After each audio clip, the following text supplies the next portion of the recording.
Hello, welcome to the part 2 of week 10. So, what is week 10? Yeah, week 10. So, this is going to be the actual implementation of the genetic algorithm. So here, I'm not going to introduce at the code level, which we are going to do in the offline classroom.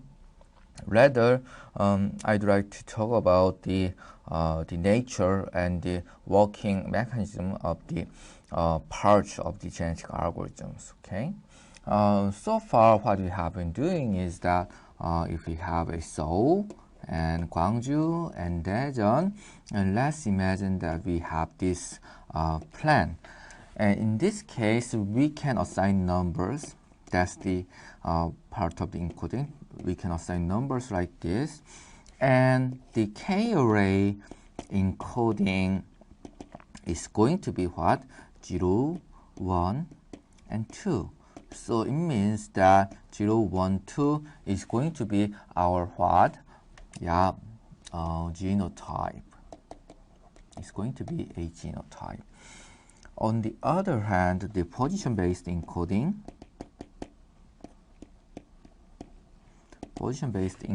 means that so at position 0, zero's position, first position and second position, we have these numbers, and zero's position means that Seoul, right? Seoul is going to visit what? Yeah, after visiting Seoul, we're going to visit Gwangju. And after visiting the Gwangju, what we're going to do is visiting Daejeon, right? And after visiting Daejeon, we are going to go back to Seoul. So it means that we are going to be 0. So it's going to be 1, 2, 0. That's another genotype. But these are different because that we utilize different encoding scheme. And why we use that? Because we know that 0, 1, 2 is equal to 1, 2, 0 and 2, 0, 1 in case of the k-array encoding, right? However, and this is assuming the cyclic case, and these are all the same. However, position-based encoding 1, 2, 0 is not equal to 2, 0, 1, and it's not going to be equal to what? 0, 1, 2. And particularly, we know for sure that 0, 1, 2 is invalid route, right? So that we can maximize the representation potentials with the position-based encoding, and also that maximization is supported by this instant invalid checking, so that we can get some gains, get some merits by utilizing a little bit more complicated encoding scheme, position-based encoding. Those are the topics that have been covered so far. Okay. And after the encoding scheme, what you have to do, actually, we have to perform the selection out of many possible routes. So selection is actually the most delicate part of the GA, because that GA is coming from the natural selection. So selection is the basis of this fitting test. However, just adapting the environment, that's actually not going to good enough. For example, this is a secondary location, and this is the highest location. Means that this is the global optimum, and this is the local optimum, right? And this is the where we start, let's assume. And actually, we have like 3 choices. Let's limit that to the 2 choices, going up or going left. Actually, going left might increase the height for a while, right? And there might be some cases going up may decrease the value for a while. However, we don't want to, the thing is that, of course, we want to find the maximum. So it might be natural to follow this way. But just naively following the bigger and bigger solution might make you fall into this local optimum. Because of that, we want to have some small sets of the lower values, right? It's ironic, right?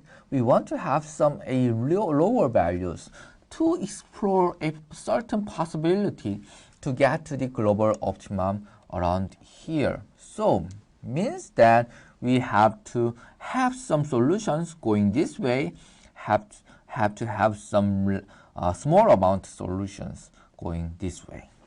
Okay, so just adapting to the environment often make you fall into local optimum. So to gain the global optimum, what you have to do, you have to swallow some bitter tasting pills at the beginning. Means that you have to accept some inferior population. So in the previous lecture, I told you the terminology and population is a set of solutions. In this case, a potential routes, right? You have to keep some inferior bad potential routes that in the future, if you follow this way, eventually you might have a better route than the routes than you just follow the better value in this way. Okay. So see what you have eventually have to contribute some solution populations to this inferior population. So you have to sacrifice a small number of population for this bad solutions. So selection is not just dropping the inferior solutions. So selection is not just make extinct. Extinct means that 멸종하다. Extinct the bad solutions. So there should be a delicate balance. And this delicate balance is kind of actual problem when you are learning the genetic algorithm. So it's not a exact science here. So this is not the exact algorithm, this deterministic algorithm. Rather, it is a heuristic. So it means that you have to do some value checking and experiments to get a better selection scheme. For example, how many will be dedicated, how many solutions will be dedicated to the going up these better solutions, and how many solutions will be assigned to these bad solutions, in the hope that it will eventually lead us to the global optimum. Okay. So the bigger portion is going to be the good solutions, the smaller portion is going to be bad solutions, but this shouldn't go away, should be there. Should be there. So for example, dinosaurs in the Ice Age, naturally is harsh and they might going to be extinguished, but imagine that if these dinosaurs survive this Ice Age and come into our age, in that case, these are going to be a huge, powerful animals, right? So just extinguishing or make a species or a solutions extinct in the current population is not going to solve your problem globally. Okay, so you have to take some bad solutions. For example, this is one selection step, selection algorithm. So a selection can be done by proportion. So for example, let's imagine that this is CW is travel cost of the worst solution in the population. So it's going to be very high because it's going to be the worst solution. And CI is the travel cost of the examined solution in the population. Whether we are going to select a certain solution or not, we have to check the cost of the solution at hand. So first thing is that we just go through all the solutions, find the maximum value of the cost, means that worst solution we find CW, and next we are going to do the iteration solution by solution, and we find the CI, the current cost at hand, and the CB is the travel cost of the best solution. So it's going to be very small. Okay, right. So this is a formula that computes this proportion. Okay. So for example, let's imagine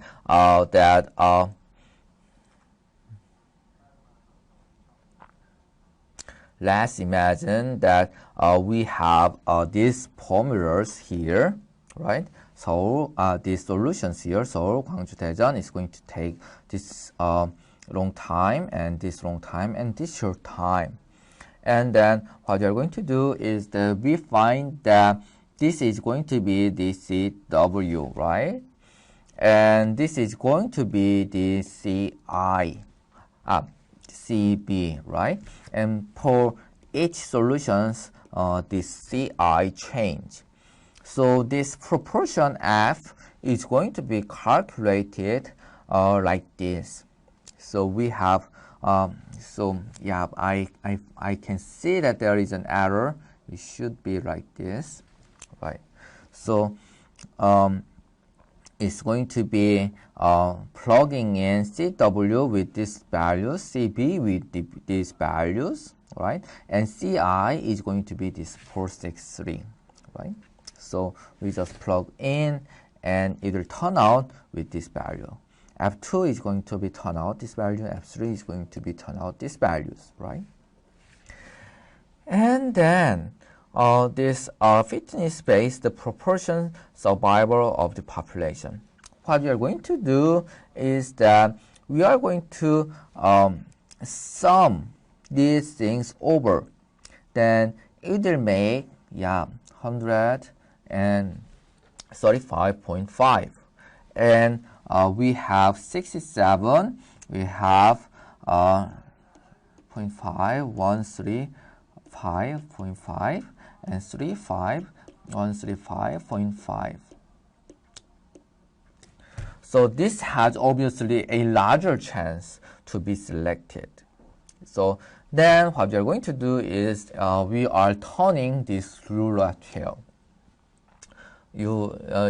So that in casino there is a roulette wheel turning around, and a small small ball pour into a certain certain segment here. Then that cell is being selected.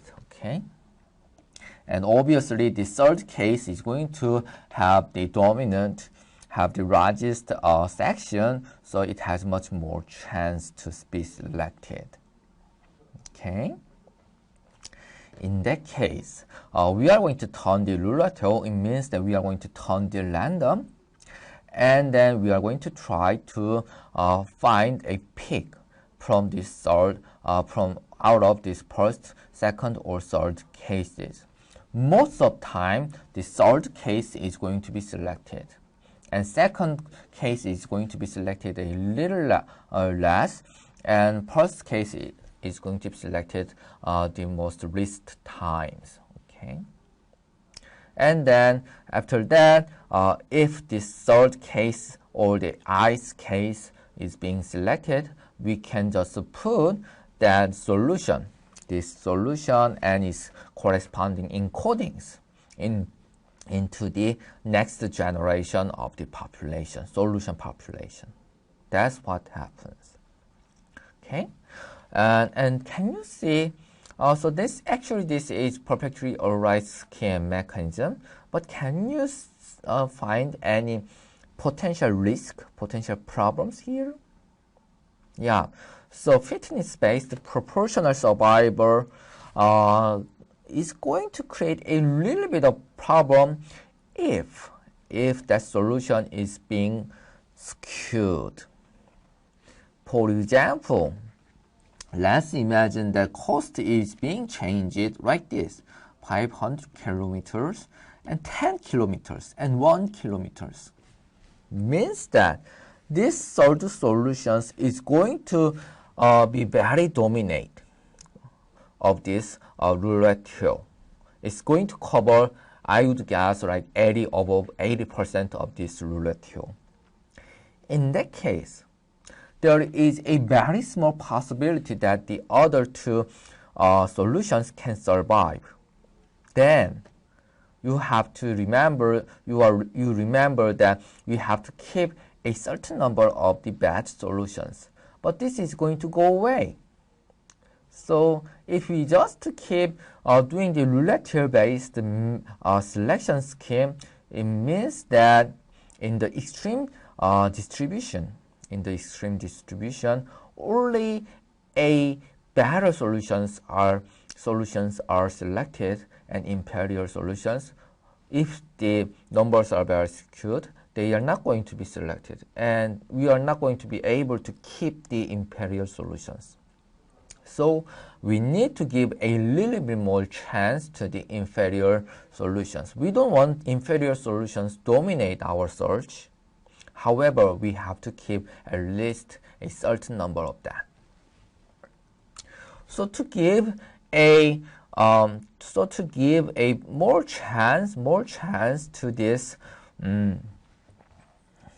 the inferior solutions, what people use is the rank-based selection.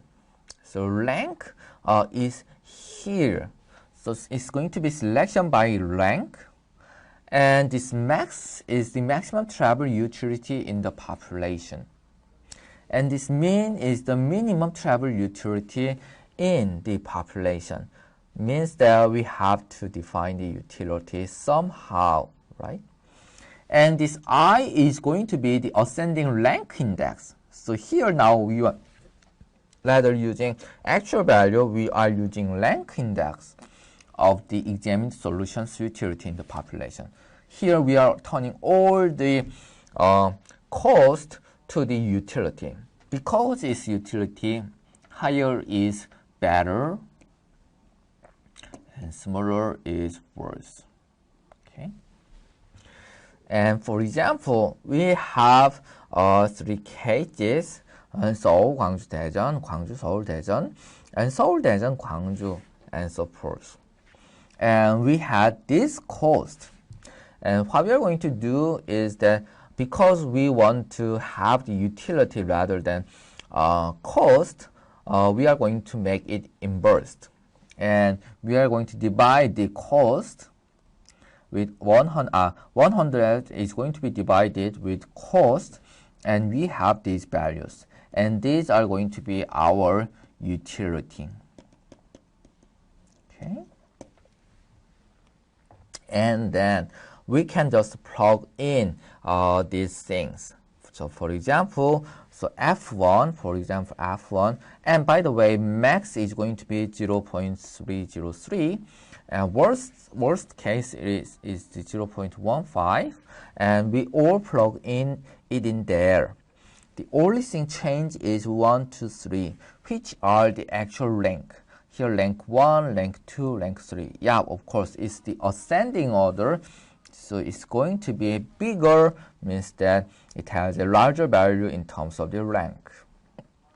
So we have 1, 2, 3, and 0.303 like this, and we all plugged in, and we have n here. Okay, and after that we compute these values, and we sum, and we created another roulette wheel. The sum is going to be 0.586, and we have 239 Ks and 195 and 0.151. After you compare this roulette wheel, it's going to be less proportionate. Means that now second case and first case gained a little bit further chance chance to be selected. For example, so 0151 is here, 0195 is here, and 0.239 is here. It's all right, the ranged up by the rank. So it's going to be linear. If you just show the proportional case, it's going to be like this. It's not going to be linear. This is proportional case, and this is rank-based case. And this is proportionate. And if the proportionate is going to be very skewed, if it is going to be like this, then there is a very little chance to these are being selected. Because of that, we might want to have a rank-based approach. Okay, so rank-based approach give a little bit more chance to these imperial solutions compared to the proportion-based approach. These are all based, but the thing is that even though we want to keep the imperial solutions, still the dominant solutions should be and would be the better approaches, better solutions at hand. Okay.